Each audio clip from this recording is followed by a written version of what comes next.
O que nós fazemos quando nós portamos uma doença ou uma enfermidade? Normalmente nós não vamos fazer uma consulta médica que pode até nos receitar algum medicamento e, da nossa parte, nós procuramos seguir as orientações médicas para restaurar o nosso estado de não portarmos mais aquela doença ou aquela enfermidade. Não é assim o mecanismo?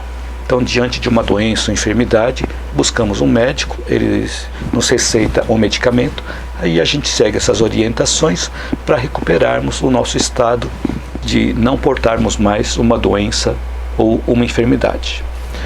Então, da mesma forma, como nós fazemos isso com a nossa doença ou enfermidade, deve acontecer o mesmo também quando nós temos uma enfermidade psíquica, que pode aparecer em forma de mágoa, em forma de rancor, em forma de ressentimento.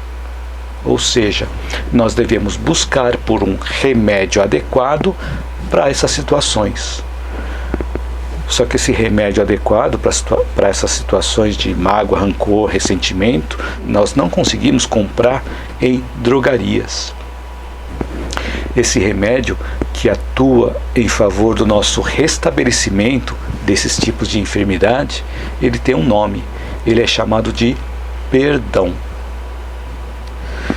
Então, quando nós temos essas mágoas, esses ressentimentos e não tratamos, eles podem ser somatizados no nosso corpo físico, se materializando em formas de doenças físicas e até piorar o nosso estado psíquico. E aí, quando chega nesse nível, é necessário ter o acompanhamento de um profissional qualificado naquela área, de acordo com a doença que está aparecendo. E, em paralelo ao tratamento médico, nós devemos seguir utilizando aquele remédio do perdão. Então, para nós evitarmos de acumular detritos de energia com carga negativa e infecções no nosso corpo físico, procuremos não acumular aversão, rancor e mágoa dentro da nossa alma. Então, se ocorrer de chegarmos a portar alguma doença que seja manifestada em nós, nós não devemos pôr a culpa na outra pessoa. Como assim colocar a culpa em outra pessoa? Porque pode existir as situações onde podemos até falar: olha só o que você me fez, por sua causa eu estou assim. Eu estou assim por sua culpa. Então são esse tipo de coisas que nós devemos evitar, porque na verdade a culpa não é da outra pessoa.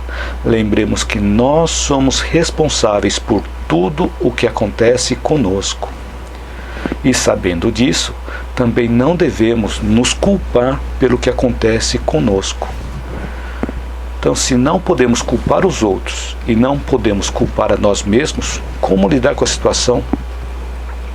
É porque quando nós transferimos a culpa do outro para nós, nós também entramos numa situação de sofrimentos. Então, ao invés da culpa, nós podemos substituir por responsabilidade. Então, quando nós nos colocamos na posição de pessoas responsáveis, nós tomamos uma ação para resolver aquela situação. Enquanto que, se nós ficarmos naquela posição de pessoas culpadas, carregando aquela culpa junto conosco, nós paralisamos as nossas ações. Principalmente porque nós passamos a focar nossa vida lá no passado e não para as perspectivas futuras.